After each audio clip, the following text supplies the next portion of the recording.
नमस्कार दोस्तों, मैं हूं आशीष गौतम और स्वागत है आपका हमारे YouTube channel read online store पर। तो दोस्तों, आज हम बात करेंगे बाल विकास के कुछ महत्वपूर्ण पर्सन के बारे में। ये जो क्वेश्चन मैं लेके आया हूं, ये विगत जो परीक्षाएं हुई है उनमें आए हुए हैं। कोई सीटेट में, कोई एचटेट में, तो आपको बहुत ही ध्यानपूर्वक ये क्वेश्चन करने हैं। तो चलिए शुरुआत करते हैं। पहला क्वेश्चन है, निम्न में से कौन सा सूत्र सही है? ये सूत्र बताना है। तो देखिए, परिपक्वता प्लस अधिगम बराबर विकास। दूसरा ऑप्शन है परिपक्वता भाग अधिगम बराबर विकास। फिर है परिपक्वता प्लस विकास बराबर अधिगम। और चौथा अधिगम प्लस विकास बराबर परिपक्वता। तो दोस्तों, हमें पता है कि जो विकास होता है वो परिपक्वता प्लस अधिगम बराबर क्या होता है? विकास होता है। तो इसका सही आंसर क्या हो जाएगा मित्रों? 1 नंबर जो इसका है वो सही आंसर हो जाएगा। चलिए दूसरा क्वेश्चन देखते हैं। निम्न में से कौन सा वृद्धि एवं विकास के बारे में सही है? वृद्धि और विकास के बारे में पूछा है दोस्तों, तो क्वेश्चन को बहुत ही ध्यानपूर्वक करना है। पहला देखिए, वृद्धि मनोवैज्ञानिक है और विकास भौतिक है। क्या ये बात सही है?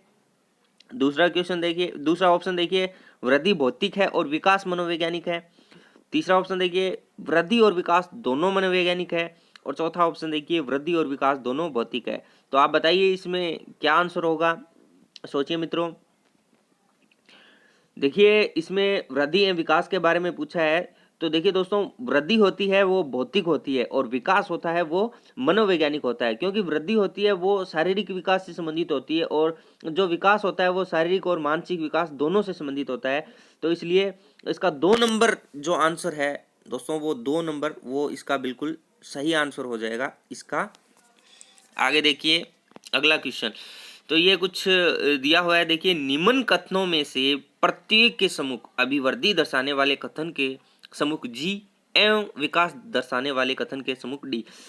तो दोस्तों, ये इस प्रकार के जो क्वेश्चन होते हैं इसको पहले समझना होता है हमें कि इसमें पूछना क्या चाहता है। तो देखिए, इसमें दिया हुआ है कि जो विकास है अभिवृद्धि है, यानी जो वृद्धि है, वृद्धि को इंग्लिश में बोलते हैं ग्रोथ। ग्रोथ का फर्स्ट लेटर यानी जी, यानी कि जो जो कोटेशन अभिवृद्धि से संबंधित है उसके आगे अपने को क्या लगाना है? और जी लगाना है। और उसके बाद में देखिए, विकास को इंग्लिश में बोलते हैं डेवलपमेंट, तो उसका फर्स्ट लेटर हो गया डी।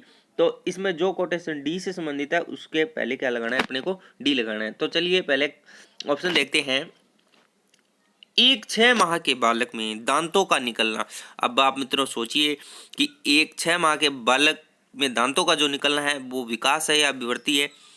तो हमें पता है कि जो शारीरिक क्रिया होती है, दांतों का निकलना, इस प्रकार का जो कार्य होता है वो अभिवृद्धि में आता है। तो फर्स्ट जो है उसके आगे लगेगा जी मित्रों। तो देखिए, फर्स्ट में जी किस में है? पहले ऑप्शन में देखिए, पहले में डी है, पहले में जी है, पहले में जी, यानी कि पहला जो आंसर है वो कट हो गया। आप देखिए, पहले में जी, पहले में जी, तीनों में जी दे रखा है। चलिए अगला पढ़ते हैं। 3 माह के बालक का उल्टा पलट कर पेट के बल लेटना। अब देखिए दोस्तों, 3 माह के बालक का उल्ट पलट कर पेट के बल बैठना, ये क्या है? पेट के बल बैठना, ये उसका विकास हुआ है। तो इसमें 2 नंबर में डी आएगा। तो 2 में डी, देखिए इसमें डी है, इसमें जी है और डी है, यानी कि 2 नंबर और 4 में अपने को अब देखना है। तीसरा नंबर ऑप्शन इसमें कट हो गया। अब देखिए, एक शिशु द्वारा उसके आगे लुढ़कती हुई वस्तु पर आंखों को केंद्रित करना, यानी ज्ञानेंद्रियों पर नियंत्रण करना वो सीख रहा है। तो ये क्या होगा? ये भी डेवलपमेंट होगा, क्योंकि वो ज्ञानेंद्रियों पर क्या करना सीख रहा है? नियंत्रण करना सीख रहा है। तो ये इसमें डी, देखिए तीसरे में डी। तो अब इस तरह कर सकते हैं, इसमें भी तीसरे में डी है। तो ये देखिए 2 नंबर और 3 नंबर,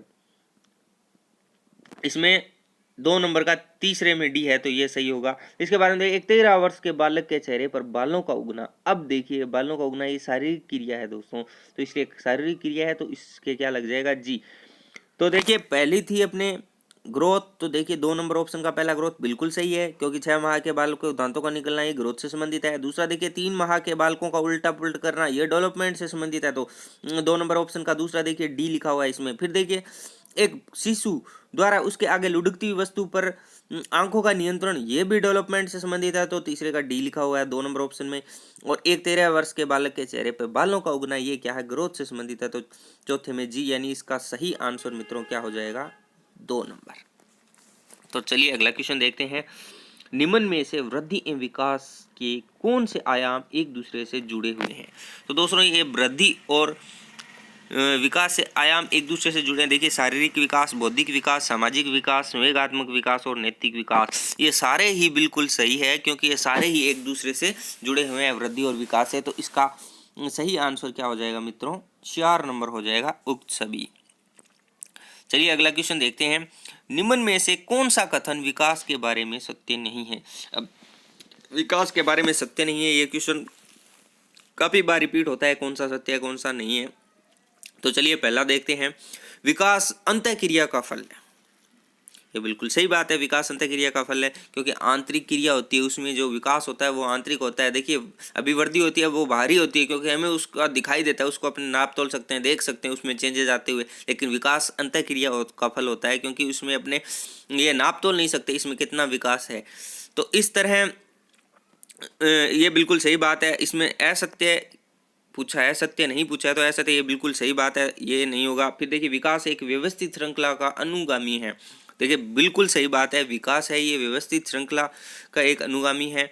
अगला देखिए विकास एक व्यक्तिगत प्रक्रिया है, ये भी बिल्कुल सही बात है क्योंकि ये व्यक्तिगत प्रक्रिया है विकास। और चौथा ऑप्शन देखिए विकास विशिष्ट से सामान्य की ओर होता है। मित्रों ये बिल्कुल गलत बात है क्योंकि विकास होता है वो सामान्य से विशिष्ट की ओर होता है, इसलिए इसका सही आंसर क्या हो जाएगा? 4 नंबर।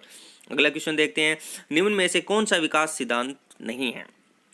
अब देखिए विकास का सिद्धांत पूछा है तो आपको पता होना चाहिए कौन कौन सा है। ऑप्शन देखते हैं अपने, निश्चित प्रतिमान का सिद्धांत। अब देखिए इसमें पूछा है नहीं है, निश्चित प्रतिमान का सिद्धांत है क्योंकि विकास एक निश्चित प्रतिमान का सिद्धांत है, तो दूसरा ये आंसर बिल्कुल सही हो जाएगा। इसके बाद में देखिए विशिष्ट सामान्य अनुक्रियाओं की ओर बढ़ने का, ये देखिए ऊपर वाले का रिपीट है, विशिष्ट सामान्य अनुक्रिया नहीं होती क्योंकि विकास में सामान्य से क्या होता है? विशिष्ट होता है। तो अगला क्वेश्चन अपने अगला ऑप्शन देखने की जरूरत नहीं है क्योंकि विकास से विशिष्ट सामान्य ये नहीं होगा, इसमें असत्य पूछा था तो इसका ये 2 नंबर उत्तर हो जाएगा। अगला क्वेश्चन देखते हैं, निम्नलिखित में से कौन सा विकास का सिद्धांत नहीं है? यानी इसमें विकास का सिद्धांत पूछा है कि निम्नलिखित में से कौन सा विकास का सिद्धांत नहीं है। तो देखिए पहला यह निरंतर चलने वाली प्रक्रिया है, बिल्कुल सही बात है, विकास है वो निरंतर चलने वाली प्रक्रिया है। जो अभिवृद्धि होती है मित्रों वो एक निश्चित समय तक होती है, उसके बाद में अभिवृद्धि ग्रोथ होती है वो होनी बंद हो जाती है। जैसे लंबाई से संबंधित देख लो आप, जो भी शारीरिक परिवर्तन है वो एक निश्चित उम्र के दरमियान होते हैं, उसके बाद में वो क्या है चेंजेस होने बंद हो जाते हैं। तो इसी तरह निरंतर प्रक्रिया चलने वाली प्रक्रिया विकास होगी, ठीक है। यह व्यक्तिगत प्रक्रिया, बिल्कुल सही बात है मित्रों, ये क्या है? एक व्यक्तिगत प्रक्रिया है। इसमें बाद में देखिए यह सामान्य से विशिष्ट की ओर नहीं बढ़ती है, ये गलत बात है। ये देखिए आपको यहाँ पे नहीं शब्द दिया है, इस पे गौर करनी है। अपने यह सामान्य से विशिष्ट इतना पढ़ते ही अपने कर देते हैं कि हाँ ये तो इसमें ये पूछा है, यह सामान्य से विशिष्ट की ओर होती है, नहीं। लेकिन जो नहीं वर्ड है इसको बहुत ही गौर रखना है मित्रों, एग्जाम में ये हमारे ध्यान में नहीं आता और ये इस वजह से अपना क्वेश्चन क्या हो जाता है? गलत हो जाता है। तो यह पर्सन ऐसे भी वो पूछ सकता है, यह विशिष्ट सामान्य की ओर होती है, तब भी ये गलत होगा। और अगर इसमें नहीं जुड़ा हो तो ये भी बिल्कुल हमें ध्यान रखना है कि इसमें नहीं लगा हुआ है, तो यह सामान्य से विशिष्ट की ओर नहीं होती। ये बात क्या है? बिल्कुल गलत है। ये क्या होती है? सामान्य से विशिष्ट की ओर होती है। तो इसमें असत्य पूछा है, इसलिए इसका 3 नंबर आंसर क्या हो जाएगा? सही हो जाएगा। अगला क्वेश्चन देखते हैं मित्रों, मानव विकास के संबंध में गलत है। अब देखिए मानव विकास के संबंध में गलत है तो यह परिपक्वता तक चलता है, ये पहला ही गलत है क्योंकि विकास निरंतर प्रक्रिया चलने वाली, विकास जो है वो एक निरंतर चलने वाली प्रक्रिया है, जन्म से मृत्यु तक चलने वाली प्रक्रिया है। तो इसलिए यह परिपक्वता तक चलता है, ये बात बिल्कुल गलत है। तो इसलिए इसका गलत ही पूछा, तो पहला ही आंसर अपने इसका गलत जो सही हो जाएगा। आप देखिए इसमें देखिए दूसरा है, यह सतत प्रक्रिया चलने वाली है, बिल्कुल सही बात है। यह परिवर्तनों का प्रगतिशील क्रम है, ये भी सही बात है। और यह जन्म पूर्व अवस्था में भी होता है, ये भी बिल्कुल सही बात है। तो इसमें रोंग कौन सा था मित्रों? यह परिपक्वता तक चलता है। चलिए अगला क्वेश्चन अपने देखते हैं। अगला क्वेश्चन क्या है? विकास के संदर्भ में सही है। अब देखिए यह प्रौढ़ होने पर रुक जाता है, क्या बताओ मित्रों? ये प्रौढ़ होने तक रुक जाता है। अभी मैंने बताया जो विकास होता है जन्म से मृत्यु तक चलने वाली निरंतर प्रक्रिया, तो प्रौढ़ होने तक ये नहीं रुकता, इसलिए ये बात गलत है। इसमें सही पूछा है तो अपने गलत है उसको देखते हैं। पहले यह वृद्धि का एक हिस्सा है, गलत बात है। वृद्धि क्या है? विकास का हिस्सा है, विकास वृद्धि का हिस्सा नहीं है। यह लगातार चलने वाली प्रक्रिया है मित्रों ये बिल्कुल सही बात है, क्योंकि विकास है वो निरंतर लगातार चलने वाली प्रक्रिया है। इसके बाद में एक ऑप्शन और देख लें, इसमें क्या है, इसमें सामान्यतः कद काठी है वजन के, ये देखिए कद काठी से संबंधित विकास नहीं होता मित्रों, ये ग्रोथ होती है, तो इसलिए ये भी गलत हो जाएगा। इसका सही आंसर होगा यह लगातार चलने वाली प्रक्रिया है। अब देखिए अगला क्वेश्चन देखते हैं, मानव विकास के संबंध में गलत कथन है। अब इसमें पूछा है गलत कथन। देखिए विकास रेखीय होता है, क्या मित्रों विकास रेखीय होता है? नहीं होता रेखीय, रेखीय नहीं होता, ये वर्ताकुलाकार इस तरह होता है। रेखीय का मतलब एकदम सीधी अवस्था में, इसलिए ये गलत कथन पहला ही हो जाएगा, इसलिए इसमें क्या हो जाएगा, 1 नंबर आंसर हो जाएगा। चलिए अगला क्वेश्चन देखते हैं, निम्न में से कौन सा कथन विकास के संबंध में सही नहीं है?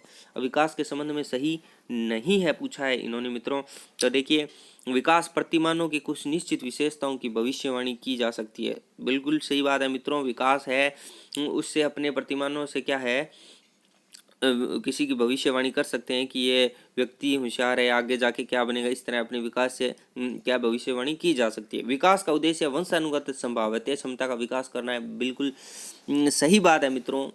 इसके बाद में देखिए विकास के विभिन्न क्षेत्रों को संभावित खतरे नहीं होते, ये बिल्कुल गलत बात है। खतरे होते हैं, विकास की हर अवस्था में क्या होते हैं, संभावित खतरे होते हैं, तो इसका सही आंसर मित्रों क्या हो जाएगा, गलत ही पूछा था तो 3 नंबर हो जाएगा। अगला क्वेश्चन देखते हैं कि किसी व्यक्ति के विकास के संबंध में सही नहीं है। व्यक्ति के विकास के संबंध में पूछा है, तो देखिए पहला यह जन्म से मृत्यु तक जारी रहता है, तो मित्रों मैंने बताया आपको विकास होता है वो जन्म से लेके मृत्यु तक चलने वाली प्रक्रिया है, तो ये बिल्कुल सही है। वृद्धि विकास का हिस्सा है, ये भी बिल्कुल सही बात है। परिवर्तनों को देखा या मापा जा सकता है, क्या बताइए दोस्तों, विकास में होने वाले परिवर्तनों को देखा या मापा जा सकता है क्या? नहीं मापा जा सकता। जो वृद्धि होती है उसको अपने देख सकते हैं, माप सकते हैं कि इसकी लंबाई कितनी है, इसका कदकाठी कितनी है, रंग कैसा है, लेकिन जो विकास है उसको मापा या देखा नहीं जा सकता, तो इसलिए इसका सही आंसर क्या हो जाएगा, 3 नंबर हो जाएगा, क्योंकि इसमें पूछा है गलत पूछा है। तो अब देखिए अगला क्वेश्चन, विकास के संदर्भ में सत्य नहीं है। विकास की प्रत्येक अवस्था के अपने खतरे होते हैं, ये क्या बात है मित्रों, बिल्कुल सही बात है, क्योंकि विकास की जो अवस्था होती है उसकी प्रत्येक अवस्था में अपने क्या होते हैं, खतरे होते हैं। उद्दीपन से विकास को बढ़ावा नहीं मिलता है। देखिए दोस्तों, उद्दीपन से विकास को बढ़ावा नहीं मिलता है, क्या ये बात सही है क्या, आप बताइए? बिल्कुल गलत बात है, उद्दीपन से विकास को बढ़ावा मिलता है। अगला देखिए, विकास सांस्कृतिक परिवर्तन से प्रभावित होता है, ये बिल्कुल सही बात है। विकास की प्रत्येक अवस्था में अपनी विशेषताएं, ये सही बात है। तो इसमें देखिए सत्य नहीं पूछा था, तो ये तीनों सही है और ये गलत है, तो इसका सही आंसर क्या हो जाएगा, ये 2 नंबर। निम्नलिखित में से कौन सा कथन सही नहीं है? अब देखिए गलत पूछा है, विकास लंबवत है, सीधा ना होकर वर्तुलाकार होता है, अभी मैंने बताया ये बिल्कुल सही बात है। दूसरा ऑप्शन देखिए, विकास की गति की दर एक सी रहती है, क्या मित्रों विकास की गति की दर एक सी रहती है, आप बताइए? बिल्कुल गलत बात है, विकास की दर एक सी गति नहीं रहती, तो इसका सही आंसर क्या हो जाएगा, 2 हो जाएगा। अब देखिए अगला क्वेश्चन, निम्नलिखित में से कौन सा विकास का सामान्य नियम है? नहीं है, सामान्य नियम पूछा है, तो देखिए मित्रों कौन सा सामान्य नियम नहीं है, व्यक्ति विभिन्न दर से विकसित होते हैं, ये सामान्य नियम है। उसके बाद में देखिए अगला क्वेश्चन है, विकास तुलनात्मक रूप से क्रमबद्ध होता है, ये भी सामान्य नियम है। उसके बाद में देखिए दोस्तों, विकास धीरे धीरे होता है, ये भी सामान्य नियम है। और इसके बाद में देखिए, विकास एक निश्चित उम्र के बाद रुक जाता है, क्या मित्रों ऐसे होता है क्या, विकास एक निश्चित उम्र के बाद में रुक जाता है? ये गलत बात है, विकास जन्म से लेकर मृत्यु तक चलने वाली निरंतर प्रक्रिया है, इसलिए इसका गलत पूछा था, तो 4 नंबर इसका क्या हो जाएगा, गलत हो जाएगा। अब मित्रों अगला क्वेश्चन है, मानव विकास होता है। अब देखिए मित्रों, मानव का जो विकास होता है वो मात्रात्मक और गुणात्मक दोनों होता है। क्योंकि मात्रात्मक कैसे होता है, क्योंकि इसमें विकास में वृद्धि भी शामिल होती है, इसलिए मात्रात्मक भी होता है और गुणात्मक भी होता है। क्योंकि विकास में मानसिक जो विकास होता है उसको भी शामिल किया जाता है, उसने कितना डेवलप किया, वो कितना परिपक्व हुआ ये भी देखा जाता है, और उसकी वृद्धि कितनी हुई, शारीरिक वृद्धि कितनी हुई, ये भी विकास में मापा जाता है, इसलिए विकास में ये इंक्लूड किया जाता है। तो देखिए मित्रों, इसमें पहला दिया मात्रात्मक, ये अकेला मात्रात्मक नहीं होता, ये अकेला गुणात्मक भी नहीं होता, इसलिए एक सीमा तक अमान्य है, ये भी गलत है, तो इसमें 4 नंबर आंसर हो जाएगा आपका, क्योंकि विकास क्या होता है, वो मात्रात्मक और गुणात्मक दोनों होता है। अब मित्रों मैं पूछ रहा हूँ आपसे कि आप बताइए कि जो वृद्धि होती है वो मात्रात्मक होती है या गुणात्मक होती है? तो आप मुझे नीचे कमेंट में बताइए कि जो वृद्धि होती है वो मात्रात्मक होती है या गुणात्मक होती है। चलिए अगला क्वेश्चन देखते हैं अपने। विकास व्यक्ति में नवीन विशेषताएं तथा योग्यताएं प्रस्फुटित करता है, ये कथन किसका है? देखिए मैं दोबारा ये पीछे स्किप हो गया था। विकास व्यक्ति में नवीन विशेषताएं तथा योग्यताएं प्रस्फुटित करता है, ये कथन किसका है? तो मित्रों ये क्या है, हरलोग का है, इसलिए इसका 1 नंबर आंसर क्या हो जाएगा, सही होता है। तो देखिए अगर इसको याद कैसे करें, विकास में नवीन विशेषताएं तथा योग्यताएं, तो अपने को पता है कि इसको ऐसे याद कर सकते हैं कि अपने घर में क्या होता है, लोक होता है। क्या होता है, घर में एक लोक लगा होता है, तो इसलिए वो क्या है, उसकी अलग नवीन विशेषताएं हैं। लोक की क्या है, नवीन विशेषताएं हैं कि ये जो लोक है ये हमारे घर की सुरक्षा करेगा, चोरी से बचाएगा, तो इसकी नवीन विशेषताएं हैं। तो अब इस तरह याद रख सकते हैं, जब भी नवीन विशेषताएं आए तो नवीन विशेषताएं हमारे घर के लोक की है, इस तरह आप याद कर सकते हैं। तो मित्रों आशा करता हूँ कि आपको ये जो क्वेश्चन की श्रृंखला आपको अच्छी लगी होगी, क्योंकि हमने ये जो विगत परीक्षाओं में जो क्वेश्चन आए हैं उनका हमने समावेश किया है। तो आपको उम्मीद करते हैं अच्छे से समझ में आए होगा। आपके कितने क्वेश्चन सही हुए ये हमें कमेंट में बताएं, और अगर आपके कोई सुझाव हो तो हमें ज़रूर कमेंट में हमें अवगत करवाएं। धन्यवाद। हमारे चैनल को सब्सक्राइब कीजिए और मित्रों अपने सभी दोस्तों के साथ शेयर कीजिए।